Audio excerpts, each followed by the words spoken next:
And Prime Minister Narendra Modi is scheduled to embark INS Vikramaditya, the latest and the largest aircraft carrier inducted into the Indian Navy. The Prime Minister would be embarking the carrier at sea by helicopter and is likely to witness a host of exercises by the frontline warships and aircrafts of the Indian Navy. He will be received at the Goa Naval Air Station by Chief of Naval Staff R.K. Dhawan.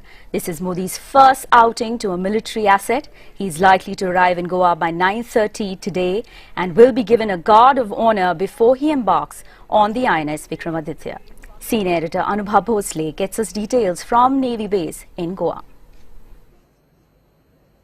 Prime Minister Modi's first visit to a military installation is going to be a grand show of national part. This is his first outing at a strategic military base, and he's chosen the INS Vikramaditya, the largest and the most powerful ship of the Indian Navy. The occasion, of course, is to dedicate the INS Vikramaditya to the nation, but remember, it's also going to be the first public display of the operational capabilities of this particular aircraft carrier. The Prime Minister will be in Goa at about 9 a.m. this morning. He will be received by the Chief of Naval Staff. There will be a ceremonial guard of honor, a quick briefing as to what he is going to see at the aircraft carrier. He will then be taken to the INS Vikramaditya, which is at sea, where he gets to see demonstrations by various naval aircraft, very crucially the MiG-29K. I'm currently standing at what's called the shore-based test facility, rarely seen on television screens.